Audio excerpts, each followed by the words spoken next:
Salam sejahtera. Keputusan mahkamah hari ini menggemparkan seluruh Malaysia.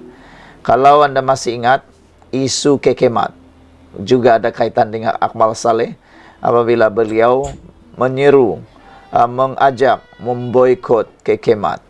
Hari ini, mahkamah akhirnya menjatuhkan hukuman terhadap kekemat dan pembekal dengan mereka didenda RM120,000 kerana telah melupakan hati umat Islam berkait isu stokin. Secara peribadi, kita berpuas hati dengan tindakan mahkamah menghukum kekemat dan pembekal. Bagi saya, tindakan ini sudah cukup untuk mengingatkan kepada rakyat Malaysia, kepada semua pengusaha, semua penjual, pembekal maupun apa-apa sekalipun, supaya lebih sensitif dan lebih berhati-hati. Jangan suka-suka, jangan sembarangan buat produk, menulis apa sekalipun yang boleh melukakan hati orang lain, bangsa lain, agama lain. Itu sebabnya kita bersetuju apabila kekemat dan pembekal didenda. Kalau anda tak puas hati dengan 120,000, berapa pula yang anda rasa cukup? Pada pendapat saya, jumlah ini memang tak besar, tapi dari segi moralnya, orang sudah mula memahami. Semua penggiat-penggiat industri, pembekal-pembekal, syarikat pembekal, sudah mengerti maksudnya. Maksudnya ialah berhati-hati. Jangan sampai boleh menyakitkan hati, terutamanya agama rekan-rekan kaum yang ada di Malaysia. Saudara, Syarikat Kumpulan KK Supermart dan Suposto Sdn Bhd dan syarikat pembekalnya, Zin Jiang Chang Sdn Bhd, didenda keseluruhan RM120,000 dengan masing-masing perlu membayar RM60,000. Mahkamah Session jatuhkan hukuman itu selepas kedua-dua syarikat mengaku bersalah atas pertuduhan melukakan perasaan orang Islam berhubung penjualan stoking tertela kelima Allah pada Mac lalu. Mahkamah turut memerintahkan supaya denda itu dibayar dalam tempoh 3 hari. Hakim Muhammad Anas Mahadzir dalam penghakimannya menegaskan agar syarikat-syarikat tersebut lebih peka terhadap sensitiviti masyarakat Muslim. Saya tidak mahu berdakwah, namun mana-mana agama kalau disentuh melibatkan isu sedemikian akan menimbulkan perasaan yang lebih peka, katanya. Justru saya berharap kekemat dan Zian Jian mengambil iktibar dan lebih bertanggung jawab serta memperketatkan kawalan kualiti masing-masing, katanya.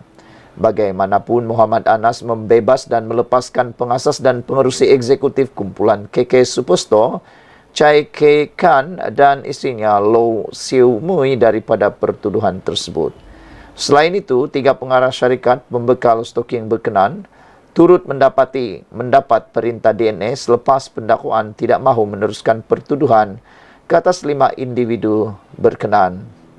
Saya memuji tindakan pendakwaan yang tidak mahu meneruskan pertuduhan ke atas 5 individu berkenan dan juga telah pun bersetuju dengan keputusan mahkamah ini. Sebenarnya apa yang kita lihat ini sudah cukup terang lagi bersuluh. Kekemat dan pembekal sudah tahu mereka memang secara harafiahnya didapati bersalah kerana tidak peka. Bukan kerana sengaja, tetapi kerana tidak peka.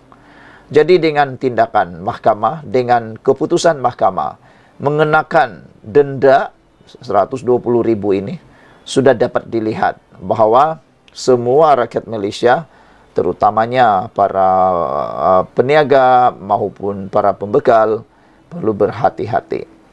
Bukanlah jumlah yang penting, bukanlah tindakan penjara yang penting, tetapi pengajaran moral itu lebih penting. Saya yakin selepas ini syarikat kumpulan KK Supermart dan Suposto serta pembekalnya Zin Jiang Chan akan lebih berhati-hati, 1000 kali lebih berhati-hati, terutamanya syarikat KK Supermart. Dan yang lebih bagus lagi, saya yakin syarikat kumpulan KK Supermart dan Suposto ini akan lebih mendekati umat Islam bagi menebus perbuatan mereka itu secara moral. Saya rasa macam itu. Lebih baik hukuman yang begitu daripada menghukum yang tak tentu pasal. Sekian dulu untuk kali ini. Jangan lupa tinggalkan komen Anda, tinggalkan komen. Bye-bye. Salam sejahtera. Ini keputusan paling panas sekali. Pastinya menggugat kekuatan dan juga membuatkan Perikatan Nasional menggelupur. Manakan tidak menggelupur kalau UMNO Melaka berjanji, berikrar, bertekad mahu merampas kerusi Sungai Udang daripada Perikatan Nasional. Wow, itu janji daripada Ketua Menteri Melaka. Jentera UMNO Melaka perlu mengatur langkah bagi memperkukuh gerak kerja parti dalam memastikan kerusi Dewan Undangan Negeri Dun Sungai Udang dapat dirampas kembali pada pilihan raya umum ke-16 nanti, sekaligus menjadikan seluruh kawasan Parlimen Tangga Batu milik UMNO. Pengerusi Badan Perhubungan UMNO Negeri Datuk Seri Abdul Rauf Yusof yang membuat gesaan itu mengingatkan jentera parti supaya tidak leka dalam menjayakan misi berkenaan agar kedudukan UMNO di negeri itu menjadi lebih kukuh. Pada pilihan raya negeri PRN Dewan Undangan Negeri Melaka lepas, kita telah menang di Dewan Undangan Kelambang, Paya Rumput, Pantai Kundur, tetapi tewas di Sungai Udang. Justru kita kena berusaha mengembalikan semula Sungai Udang kepada UMNO dan Barisan Nasional. Katanya ketika berucap merasmikan mesyuarat perwakilan UMNO bahagian Tangga Batu 2024 di Melaka malam tadi. Mesyuarat berkenan turut dihadiri Ahli Majlis Kerja Tertinggi UMNO Datuk Seri Dr. Samsul Anwar Nasyara dan Timbalan Pengerusi Badan Perhubungan UMNO Melaka merangkap Ketua UMNO bahagian Tangga Batu Datuk Rais Yassin. Pada PRU Dewan Undangan Negeri Melaka ke-15, kerusi Dewan Undangan Negeri Sungai Udang dimenangi Perikatan Nasional yang diwakili Dr. Muhammad Alif Yusof dengan majoriti 530 undi berbanding calon Barisan Nasional Datuk Seri Muhammad Ali Muhammad yang mendapat 6,259 undi. Terdahulu, Abdul Rauf yang juga Ketua Menteri Melaka berkata, 700 perwakilan melibatkan 3 sayap parti iaitu wanita, pemuda dan puteri Tangga Batu hadir pada mesyuarat perwakilan UMNO bahagian berkenan. Beberapa komen daripada netizen berkait isu ini ialah mereka kata Orange Camel kata they can win there because mainly undi askar, menang askar, ambil balik Sungai Udang katanya. Baru-baru ini kita sudah tahu dalam pilihan raya Sungai Bakap telah didapati oleh para penganalisis politik Malaysia. Data menunjukkan semua pegawai-pegawai yang beruniform, termasuk polis, askar dan sebagainya, mula kembali menyokong kerajaan perpaduan atau mula menyokong kembali kerajaan. Hal ini kerana dapat dilihat tindakan-tindakan Datuk Seri Anwar Ibrahim, khususnya kerajaan, dalam menangani kebajikan, menjaga kebajikan unit beruniform ini dalam banyak perkara termasuk menaikkan gaji, allowance dan juga kebajikan mereka termasuk kediaman rumah dan quarters mereka. Itu sebabnya besar kemungkinan kawasan Sungai Udang akan dimenangi oleh UMNO kerana undi askar, menang askar, ambil balik Sungai Udang. Sungai Udang pasti boleh dirampas katanya. Seorang lagi kata, Bahau kata, can you win when this Akmal is in your lineup? Ada orang kata, bolehkah kamu menang lagi dengan Akmal yang ada dalam kerajaan sekarang ini?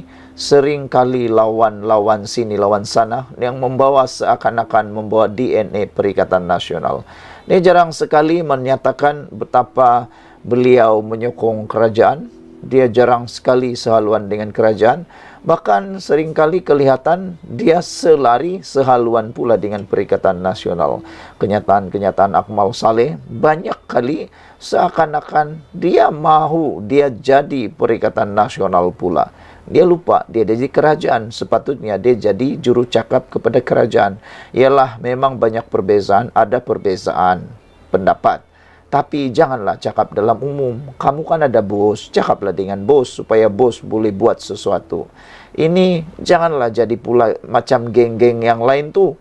Geng lawan bos, berkumpul dalam parti geng lawan bos. Sekian dulu untuk kali ini. Jangan lupa tinggalkan komen Anda. Ikuti terus ulasan selepas ini. Salam sejahtera. Azmin Ali salah. Dia perlu minta maaf. Itu kata sidang Dewan Selangor. Dakwaan Azmin Ali salah dan dia perlu minta maaf. Sebelum kita teruskan ulasan ini, mohon kiranya Anda tinggalkan komen Anda berkaitan dengan Azmin Ali. Boleh kata netizen kata macam ni, Azmin Ali bernasib baik karena walaupun baru setahun jagung bersama dengan Parti Bersatu, beliau kini mula diberikan jawatan. Baru masuk Parti Bersatu dulu, sudah diberi jawatan.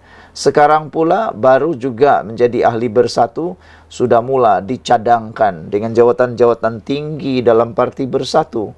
Yang menariknya, dicadangkan sendiri kaedahnya oleh Muhyiddin Yassin. Muhyiddin Yassin kata itu formula. Jadi ya baguslah kan. Azmin Ali bernasib baik, dapat parti yang berkompromi, baik hati bagi dia jawatan. Tapi ada netizen kata, silap-silap hari bulan, tindakan memberikan jawatan kepada Azmin Ali mungkin boleh memudaratkan Parti Bersatu. Karena Azmin Ali kata mereka ada sejarah. Sejarah apa? Dia keluar Parti PKR. Antara sebabnya menurut netizen, karena Azmin Ali mungkin pada waktu itu sudah berimpian mahu menjadi lebih besar. Menjadi Perdana Menteri atau mau menjadi Presiden Parti PKR. Tapi oleh kerana tak sabar, nak cantas mungkin kepimpinan Anwar Ibrahim, maka dia pun keluarlah daripada PKR. Jadilah pembangkang melalui langkah Sheraton. Selain itu, kalaulah Isyam Jalil pun masuk Parti Bersatu, Anda tidak tahulah apa akan jadi dengan Parti Bersatu. Semua yang ada dalam Parti Bersatu akan berhimpunlah. Geng-geng lawan bos. Kalau KJ pun masuk Parti Bersatu, kalau tiba-tiba pun Hishamuddin Tun Hussein masuk Parti Bersatu, siapa lagi ya? Akmal Saleh pun tiba-tiba masuk Parti Bersatu, bolehlah kita istiharkan Parti Bersatu sebagai parti geng keras kepala, geng lawan bos, geng yang tak ikut kepimpinan. Agak-agaknya, apalah masa depan parti itu? Kamu pun boleh tahulah sendiri kan macam mana nanti jadi dengan geng-geng keras kepala, geng-geng lawan bos, geng-geng lawan kepimpinan itu nanti. Nak pimpin pun susah tahu orang-orang macam tu. Kamu jangan menafikannya. Anda boleh fikir sendirilah.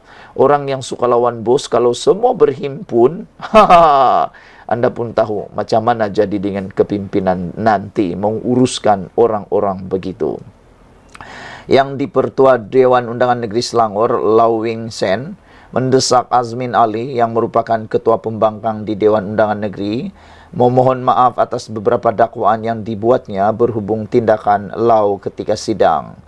Menurut Lau, antara dakwaan itu adalah dia tidak bertindak secara profesional dan memendekkan hari sidang berlangsung. Saya tidak boleh memandang remeh terhadap sebarang tuduhan liar menuduh saya sebagai tidak adil dan beras sebelah. Ketua Pembangkang Azmin Ali perlu mengakui kesilapan-kesilapan ini, menarik balik kenyataan-kenyataan yang salah dan memohon maaf, kata Lau dalam kenyataan hari ini. Pada 11 Julai lalu, Azmin menerusi hantaran di Facebook menuduh Lau telah memendekkan hari sidang Dewan Undangan Negeri dari 10 hari kepada 5 hari. Azmin turut mendakwa hanya 27 jawapan bertulis disediakan, walaupun adun pembangkang mengemukakan 420 soalan kepada kerajaan negeri.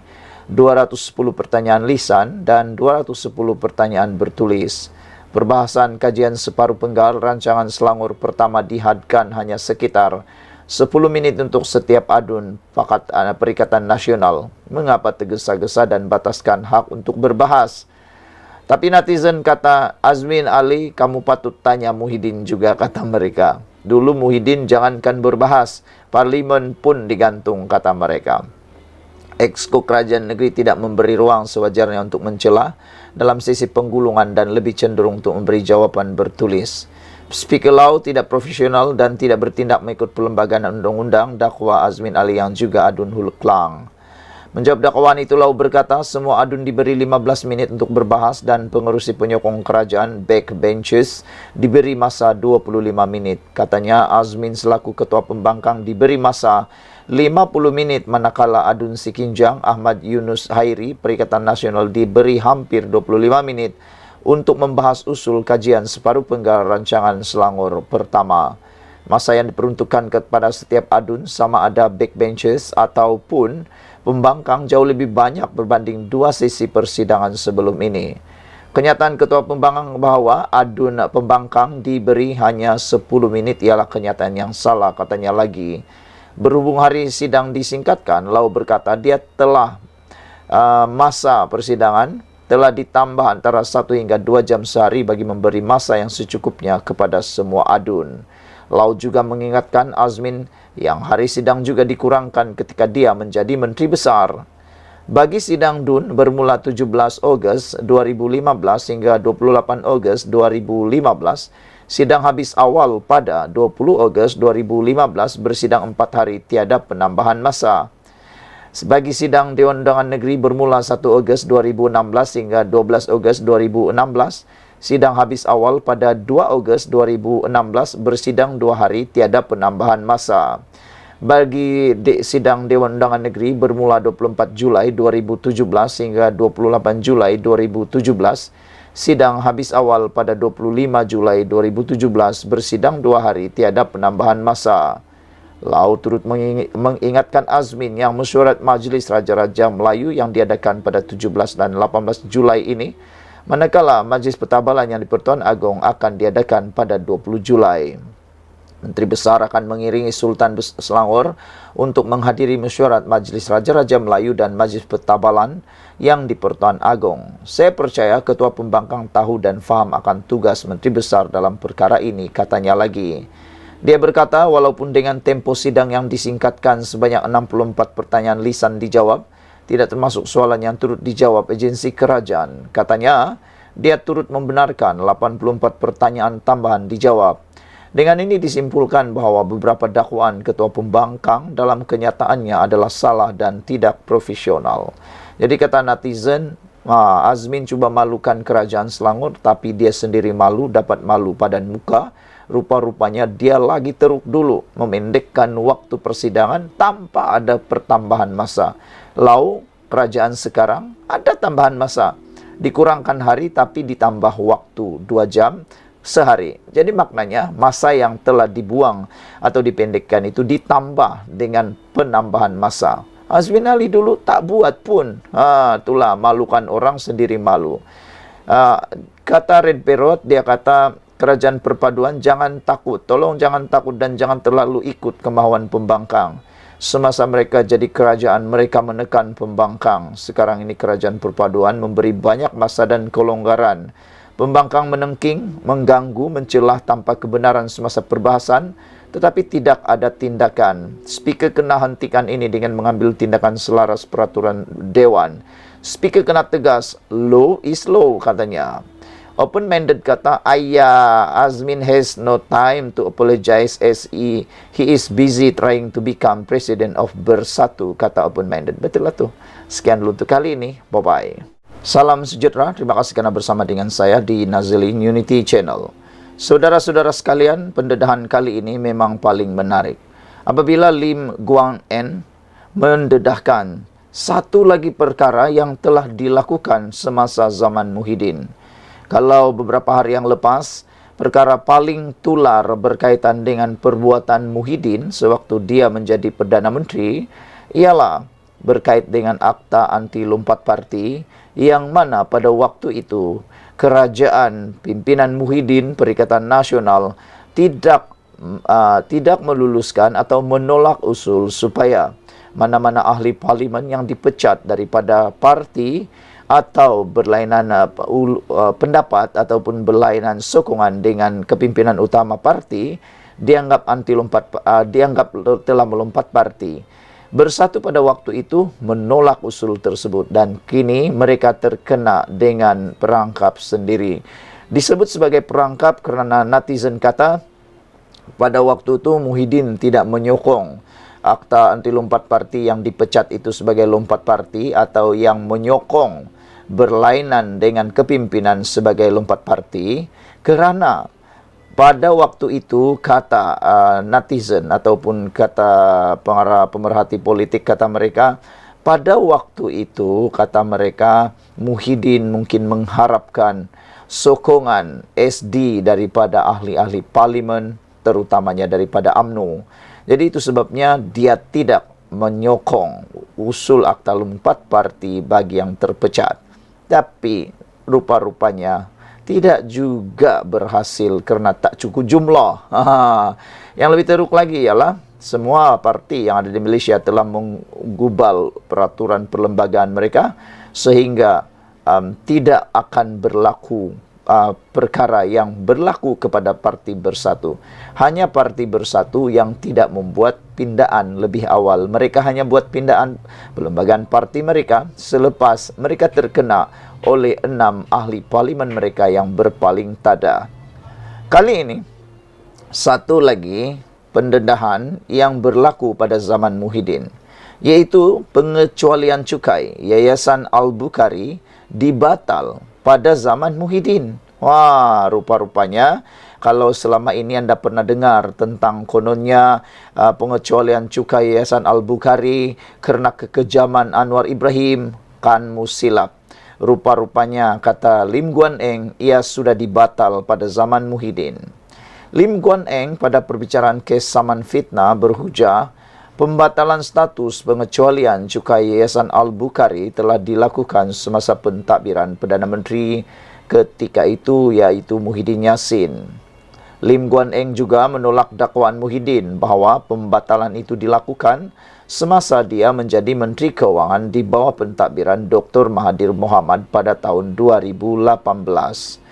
Planatif, Lim membuat bantahan itu dalam kenyataan pembukaannya untuk perbicaraan mahkamah hari ini ke atas saman fitnahnya terhadap defendant Muhyiddin Yassin. Lim menerajui Kementerian Kewangan dari Mei 2018 hingga Februari tahun 2020. Selepas Mahathir meletak jawatan sebagai Perdana Menteri, Muhyiddin menerajui Kerajaan Perikatan Nasional dari Mac 2020 hingga Ogos 2021. Dalam kenyataan pembukaan perbicaraan hari ini, hari pertama di Mahkamah Tinggi Kuala Lumpur, Lim Guan Eng mendakwa surat bertarikh 5 Februari 2021 daripada ahli perniagaan Syed Mokhtar Al-Bukhari kepada Muhyiddin menunjukkan pembatalan itu berlaku semasa pentadbiran defendant.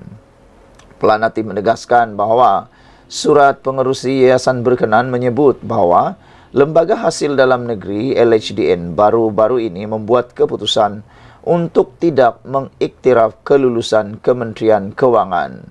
Surat ini akan menunjukkan gambaran yang jelas bahawa isu pembatalan pengecualian cukai kepada Yayasan Al-Bukhari dibuat ketika defendant sendiri menjadi Perdana Menteri. Perkataan yang digunakan oleh Syed Mokhtar adalah padat dan tepat, iaitu baru-baru ini.